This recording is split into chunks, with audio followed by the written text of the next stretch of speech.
Sunday. Happy Sunday. I always feel so grateful for Sundays and how I could just feel my breath slow down.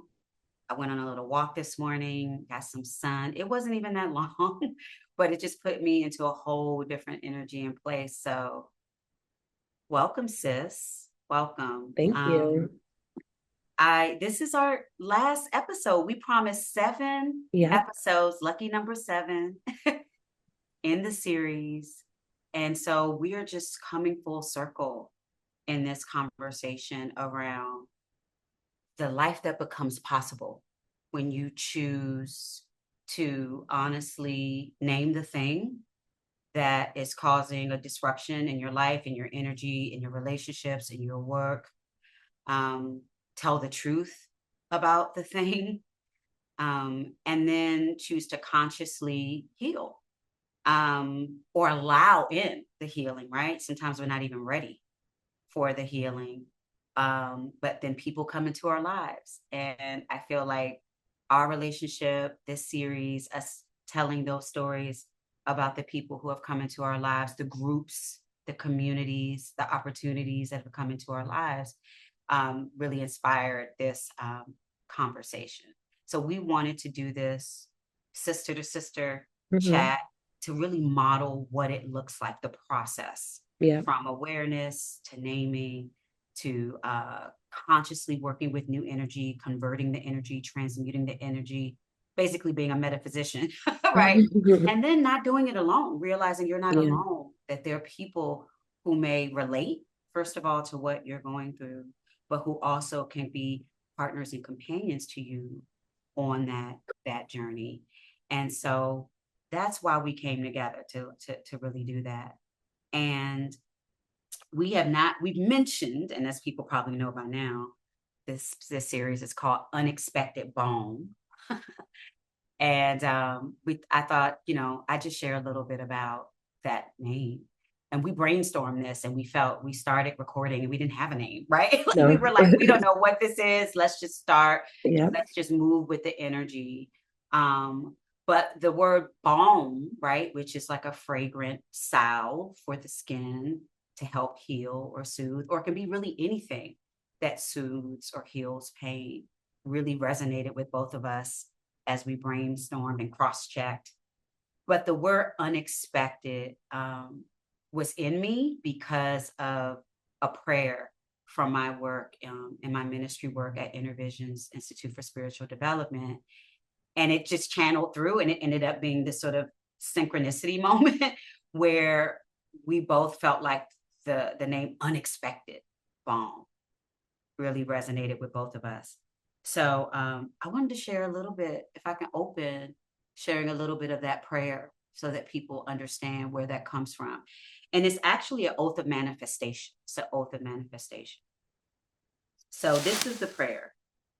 It says, I accept and receive unexpected good, unexpected money, unexpected love, unexpected kindness, unexpected generosity, unexpected offers, unexpected prosperity coming in unexpected ways from unexpected places in my life Hmm. and the life of others.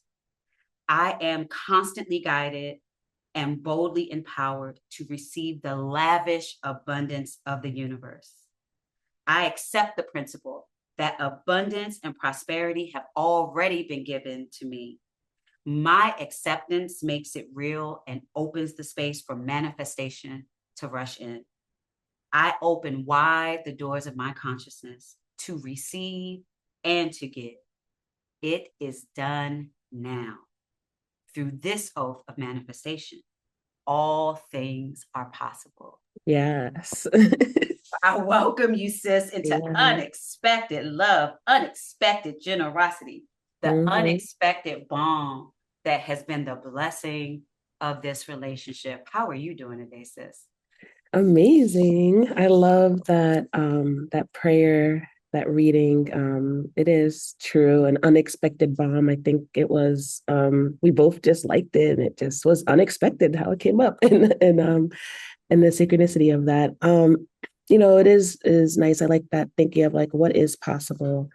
And I think, this whole project, this has been really nice thinking about like showing up and really bringing all parts of myself to the project. And that's something that to me, I was wanting to do, in terms of how do I push myself, in doing this.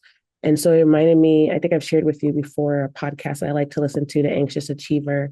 And why I Mm, like that podcast is because people show up as their full selves, and they show their mm, humanity and who they are. Even though they're in leadership, they also have their challenges that they may have. And so, that was something that I think about, is that, a lot of times when someone's in leadership or they're being successful, you don't ever see like the behind the scenes, and mm. you just see the wins. And Right. so wanted to kind of this show behind the scenes, for myself, challenge myself, um, hopefully that people can learn from whatever I share, and maybe they might, see a little bit of themselves. And for me, just in general, like where I was, I just felt like I was kind of in a sad place, kind of low. And then you asked me, like, hey, you want to do a project together? And at first I was like, oh, do I really have the energy? But then I was like, you know what, why not? Let me just like, who knows what it might be, the unexpected, right? Yes. And I think a lot of times, like as I've kind of shared in the previous episodes, like when I'm trying to survive, trying to like push myself, I turn to creative practices, because Mm, even in other spaces where I don't necessarily feel like value, or I'm not feeling like I have worth, or things aren't going my way, I know that the arts is where I can like reconnect. And that's tends to be a pattern for me throughout my life, is that the arts is the one of the few places I feel fully accepted in however I show up, and in mm. any way. And so to me, this is an arts project in a way. So I wanted to come through, and this whole time, just feeling very proud of myself for doing this. I've shared before, I don't like going on camera. So 7 episodes of me on camera, I can't believe it. So I'm very proud of myself there. I feel very light. Just in general, I feel a lot of change coming. Like today, I want to go on a walk, and I'm just getting back into routines. And so I think that's a little bit of this too. It's been, yeah, very nice to release and use it almost as like a journal in a way. And yeah, Yes. I'm just feeling creative, bold, and happy. So this has been really great, and I'm happy to share with you and others who are watching. Yeah. As you were speaking, talking about unexpected bombs, when we started this project, we called it Possibilities Lab. We didn't know what it was. We were like, let's just explore possibilities.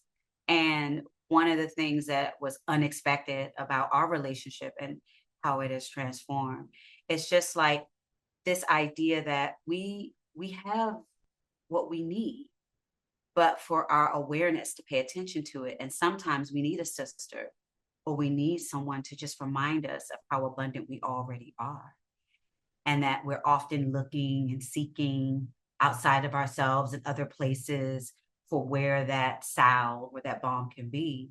But it's right here in these small moments, in these impromptu surprise creative projects. One of the things that has changed and been new over the course of my life, is social media, which is the bane of many people's existence, along with AI and other technologies. But for those of us who've been living long enough, I'm 50 years old, to know what it was like before this, we know that one of the beautiful things about it is that it has allowed us to connect to people who might be on the other side of the world, to connect with people who are not in our local community. That can be beautiful, and it can create a lot of anxiety, right? People. So it's so interesting when you talk about this podcast, The Anxious Achiever. A lot of I haven't, I'm gonna, you put me onto this podcast, and I was asking you what you loved about the Yeah. podcast. And could you just tell me a little bit more about like how it's structured and organized? Because this idea that we're all holding anxiety, right? That we all are human, and we're just showing up, in our roles and titles. And so really creating the space. How is it structured? How many seasons is it? Oh, I've been listening for a while. Mhm. I don't know how many. I know there's a lot. Right. At least since maybe 2020, 2019. There's a host. and they're just interviewing, asking questions. It's not all about mental health issues, Mhm. challenges. It's just things in people's life that might be holding, them back in some way. Some people have physical manifest. I think someone had like irritable bowel syndrome. Someone's had mental health. Some people are taking medication to help them Okay. support. So yeah, it's just interviews, and they're just talking What kind of about. people come on the show? A lot of them are just like success people in leadership, people in People that are well leadership. known? Yeah, well, there's Okay. well known. Some people I didn't know, but like if you were to look them up, they're well known in their Yeah. field. It might be a politician, but they're like well known in that field. Or In their analyst. niche. Yeah, a policy writer, but they're like well known there. Yeah. So yeah, it's a mix of people. It's nice. And so the reason why I was curious about that is because oftentimes, like I said, we're looking for these big things to do, but there's a simplicity in just being able to talk to somebody and share what's going on for you, and them just listening and holding space for you. And I feel like you've really been that for me. So I wanted to thank you. I'm glad. It's been Thanks. like mutual, right? It's Yeah. funny because our relationship started off with me like as your coach, right? You're like, I'm going to do this thing. And it just has yielded so many other things. And it's just been such a good energy flow.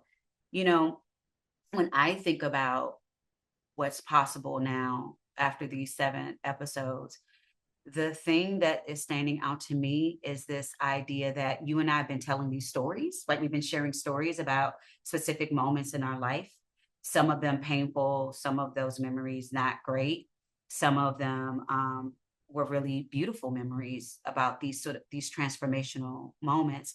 And we've talked about some people and some experiences, and this, just to name it, this wasn't about shaming anyone or any group or making anybody feel bad about the role that they played in our life. Because one of the perspectives that I now have taken up is that these things did not, I'm not the first to say this. I'm sure maybe Oprah said it. I don't know who said it. This idea that these things did not happen to me. These experiences, they happened for me, for me. Being human Yeah. is challenging. Being embodied on this planet is hard. And so we're brought these experiences. I often like to think that our souls raise his hand a little, say, I want to be a part of the human experience. I want to have these experiences. And so we experience these perceived barriers, obstacles, challenges, the dragon at the gate, at the moat, right? All of these different Hmm. energies, figures and institutions and situations that show up. And I believe that they show up as a form of contrast learning. When something shows up to me as a something that I don't want, that's an uncomfortable experience that triggers, my anger, my despair, my disappointment. It helps me to get clear about what really Hmm. matters to me. What are my values? What do I stand for? What matters most to me? What matters first? It's not until I have that experience or that person creates the friction that I go, oh, I become awakened in a bit, like, oh, I don't like this. So we call that contrast learning, Hmm. learning through the opposite experience, right? In the duality. And so I've come to this place now in my life where I have, through my spiritual practice and my work, have come to see everyone as my teacher, everything as my teacher. There is a lesson in A Course in Miracles that says, give me your blessing, Holy Son of God. And that lesson is meant to say that person who triggers you, that SOB, that person, that neighbor, that thing on the news, that political situation that triggers you is a teacher to you, should you choose but to perceive it and to see it in that way. It may not feel like a teachable moment. So that's where I'm at, right? That's why I'm able to tap into the unexpected Yeah. of it all. It's like, oh, I'm triggered by this.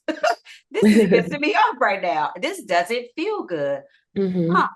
What might it mean? What is this here to teach me? And sometimes I'm not able to see that lesson right away Yeah. by myself. It takes a minute. It helps me go into my altar or having a conversation with you, right? You telling that story, you listening, you helping me to see things that I can't see. Those are the things that feel important to me. For example, And I'll end here, one of the ways that I choose to see my life is through astrology, through the ancient practice, Mm-hmm. global ancient practice of astrology, the archetypes, the mythology, the symbols. And when I look back at my life, I'm right now experiencing what's called my Chiron return. Chiron is from Greek mythology, and he was a centaur, um, a wise sage, seen as a teacher, a healer to many mythological figures. And so he mentored people like Achilles, right? If you know anything about Greek mythology. And so he was wounded by a poisonous arrow, and the wound couldn't heal. And so the gods took mercy on him. He was in such pain, they made Chiron immortal. But the image of that is that he was associated with the archetype of the wounded healer, right? This wound that couldn't heal, but he was, rather than us taking our wounds and seeing them as something where we are perennially and eternally broken, right? This archetype invites me to transcend this idea of this wound that can't be healed, and to change my relationship to the wound, and then to soften it, to integrate it, to transform it into wisdom, to compassion, and to service. So when I look back at my life and the stories that we've told here, I'm like, wow, now I get to share that with Yeah. somebody else. What hurt, how I healed, the new ways that I'm looking, what I've chosen to release, new things that I'm choosing to call in. And so my hope is that this series, these 7 episodes, are a balm for someone Yeah. else, as a way to support them in reinterpreting, reimagining, um, uh, creating a new relationship with those wounds. And so what has become possible for me from these conversations is that I feel more creative, more authentic, more inspired to do more things with you, to do more things with our sisters in community and other people we want to call into community, to be more truthful, to be more spacious, and to be more spiritually courageous, to show that there's more to what the physical senses are showing us. There's more there, should we choose to access that Yeah. energy. And so that's what I've gotten out of this experience. Yeah, I think that is beautiful. Um, I just wanted to sit with the wounded healer in a bad way. So I guess that's someone who it's not seen as a negative or a positive. They're just going through the journey, right? Like Mm-hmm. you've been wounded, but you're healing at the same Mm-hmm. time. Yeah. That to be human, where I see it is that to be human Hmm. is tough. I think it's attributed to the Buddha that this quote, pain is Hmm. inevitable, but suffering is optional. Yeah. Right. And that most of what we experience in life, we have to interpret it. There's a lens that we're bringing to it, that we have choice. We get to practice the spiritual principle of choice, and how we reframe that. And I know there are people who don't believe that and who choose to stay in the upset and to choose to stay in the narrative. But that's not my choice. I've been here Exactly. a long time. As long as once you've been embodied, Hmm. as long as I've been embodied, you start to let go of a lot of stuff and say, what experience do I want to have moving forward? Do I choose to stay in the upset, or do I choose to be a metaphysician and transmute this energy and then to use it to help maybe someone else? I Yeah. think I've heard Oprah also say, it's about turning your pain into purpose, Yeah. your pain into your passion, so that it might help someone else. So that's our hope and prayer, that Yeah. these episodes have been useful. Yeah. They're certainly going to be useful for me to revisit. I don't know about you. Yeah. I think it definitely has been something that's helped us like imagine the possibilities. I love how you say spiritual courage because that brings like a level of like resilience and faith that came Mm-hmm. in. And I know for us, we're exploring what else we would want to Mm-hmm. offer the unexpected Balm community, whether that's going to be virtual or in person. We've already started Yes. brainstorming. Yeah. We're going to meet in person, have another brainstorming session. So that's always fun, working together and ideating. And so, whether it's in person or virtual, coming soon or later, we do know that we want to have a gathering space for people. We want to go deeper. We want to stay connected, and we want to continue rebuilding together. So I'm really excited for that. And Yeah. I hope you all, write in the comments and write to us and share and all of that. Tell us what you need, what you want. Our hope is that we invite you to sign up for our newsletter. Right below this in the description box for this YouTube video, we have some free offerings to you. There are two. Some of you may have seen it already, but if you haven't, just go down and you can click on that button to our stand store. And there's a kit that we've given you that has two free, what would we call them? Journals, assets, Guides, guides. guides, journals. Yeah. They're guides, right? So one of them is called The Strength Beneath the Strength. I originally created this for a group of women in midlife who were feeling stuck, or trying to figure out like what's next. And Mhm. so that guide was developed with that community in mind. And I know that there are people here who might find that. And so there's a story in there. There's some journal prompts. There's a practice, right, to move you through that, called the Golden Self Practice, inspired by the story of the Golden Buddha. And Lisa Marie, you have your guide was called the Affirming Self. Could you tell people a little bit about what that free offering is? Yeah, just a 14-day journal practice to help people, a reminder of who you are, the blessing that you are. And Mhm. so I kind of start off with just telling you a little bit about journal practicing, and then there's journal prompts to take you through a 14-day practice. So Love it. yeah, and there's music too, like a Oh yeah, playlist, there's yeah, to music, support. right? So if you sign up below, you'll get those two free guides. We'll get your email. You'll be on whatever newsletter and announcements that we have for the community. I have an intention that Lisa Marie and I are going to talk more about is to really reach out in one-on-one conversations with some of you who sign up to the newsletter so that we can learn about you more, get to meet you, what it is that you're hoping for as an offering. That would be beneficial to support your unfolding through this journey. We want to be your companions there. And so we're going to want to learn more from you first, right? Before we go off and build more things, right? We really want to understand what it is that might best serve you. And so I think I'll end by saying, we started this because we felt moved by the spirit to do so, because we were leaning on each other. And we thought, hey, let's bring others into this conversation. Let's make it public. Let's make it public. Let's have the conversation out loud. Um, it's not because we have all the answers, Yeah. right? Like, but we know something about something. We know about our Yeah. lived experiences. And we believe that women need more spaces where they can be witnessed, where they can tell the truth, where they can reconnect to themselves and to one another, and where they can reimagine new ways of living, loving, and leading and learning. Because this moment that we are in now, what we know is that the cavalry isn't coming, right? We are the cavalry, right? Yeah. We have to be the change that we want to see, whatever this new world order is going to be for us, future generations, for the elders that we have to take care of right now, for the young ones. Whatever it is, it has to come from us. And that's going to look different. Each of us have different roles to play in the collective, whether you're a teacher, a politician, a community organizer, activist, a minister, a mother, Yeah. right? A father, a grandmother, a neighbor, a voter, a citizen. Hmm. However you identify, a creative, an artist, a filmmaker, right? Musician. I just get so excited when I think about the Yeah. diversity of all the gifts that we have. So this Hmm. offering, this series is for everyone, no matter how you identify. And so I think with that, we will say, see you later. It's not a So goodbye. long. It's a so long. It's a Yeah. see you later, Yes, because we know that this is going to yield more creative babies, as I like to say, more creative babies. for sure. All And right. so I hope you have a beautiful day, sis, on your walk.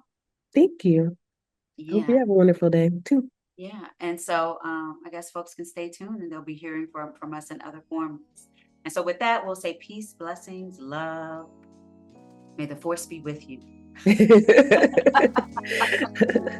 Bye. Peace.